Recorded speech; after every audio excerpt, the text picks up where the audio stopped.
Viewers কেমন আছেন? আজকে আলোচনা করব বীমা তথ্য অ্যাপ নিয়ে। তো এখানে দেখতে পাচ্ছেন আমি রয়েছি অ্যাপটির ওপেনিং ইন্টারফেসে। এখানে আপনি অ্যাপটি ওপেন করার পর এরকম ইন্টারফেস পাবেন এবং এখান থেকে পলিসি অনুসন্ধান এই অপশনটিতে টাচ করে দিবেন।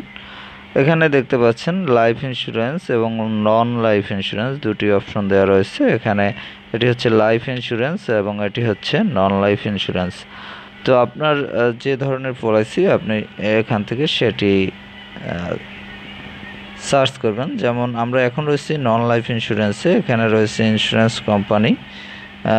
এখান থেকে আপনাকে কোম্পানি সিলেক্ট করতে হবে, পলিসি বা কাভার নোট নম্বর এখান থেকে দিতে হবে। তারপর হচ্ছে পলিসি নম্বর লিখুন, এখান থেকে পলিসি নম্বর লিখতে হবে, মোবাইল নম্বর লিখতে হবে, তারপর পরবর্তী অপশনে দিতে হবে। আর হচ্ছে লাইফ ইন্স্যুরেন্স, আপনি যদি লাইফ ইন্স্যুরেন্স করেন তাহলে সেক্ষেত্রে ইন্স্যুরেন্স কোম্পানি আপনাকে এখান থেকে আপনার এখান থেকে ইন্স্যুরেন্স কোম্পানির নাম লিখতে হবে। আপনি যে ইন্স্যুরেন্স কোম্পানিতে লাইফ ইন্স্যুরেন্স করেছেন সেটি লিখে সার্চ করবেন। সার্চ করার পর সেটি সিলেক্ট করতে হবে, তারপর পলিসি নম্বর লিখতে হবে। এখানে লেখার পর এখানে আপনার জন্ম তারিখ দিতে হবে, তারপর হচ্ছে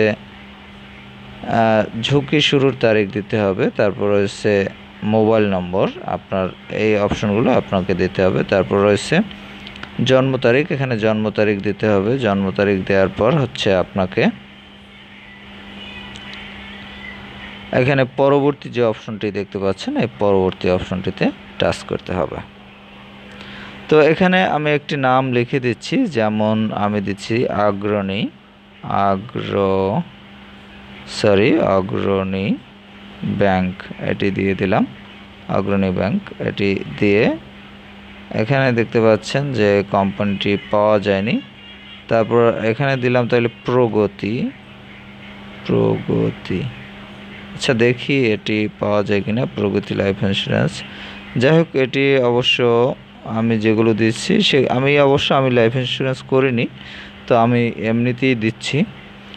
তো যাই হোক, আপনারা যারা পলিসি করেছেন বা লাইফ ইন্স্যুরেন্স করেছেন তারা কিন্তু আপনারা এখানে আপনাদের এভাবে কিন্তু আপনার ব্যাংকের নাম, পলিসি নম্বর, জন্ম তারিখ এগুলো দিয়ে পরবর্তী ধাপে গেলে আপনার পলিসি অনুসন্ধান করে পাবেন। তো যাই হোক, এভাবে আপনারা সার্চ করলে এখান থেকে আপনাদের পলিসিগুলো পেয়ে যাবেন। পাওয়ার পর আপনার পলিসির যে খবরাখবর বা বর্তমান কোন অবস্থানে আছে সেটি আপনারা এখান থেকে জানতে পারবেন। তো ভিউয়ার্স, যারা আপনারা লাইফ ইন্স্যুরেন্স করে আপনাদের লাইফ ইন্স্যুরেন্সের খোঁজখবর নিতে চান তারা কিন্তু এই অ্যাপটির মাধ্যমে আপনাদের লাইফ ইন্স্যুরেন্সের খোঁজখবর নিতে পারবেন। এবং এই অ্যাপটির দেখা যায় বিভিন্ন টেকনিক্যাল সমস্যার কারণে কিন্তু বিভিন্ন ধরনের সমস্যা থাকে। তো আপনারা দেখবেন যে কোনো সমস্যার কারণে আপনার যদি দেখা যায়, আপনি মনে করেন যে আপনার লাইফ ইন্স্যুরেন্সের খবরটি আপনি নিতে পারছেন না বা রিয়েল খবরটি আসতেছে না, তাহলে আপনি মনে করবেন যে এই টেকনিক্যাল কোনো প্রবলেম হচ্ছে। দেখা যায় অনেক সময় সার্ভারে বিভিন্ন ধরনের সমস্যার কারণে সমস্যা হয়ে থাকে। তো যাই হোক ভিউয়ার্স, এই জিনিসগুলো মাথায় রেখে এখানে আপনি পলিসির যে বিষয়গুলো সেগুলো সার্চ করে দেখবেন।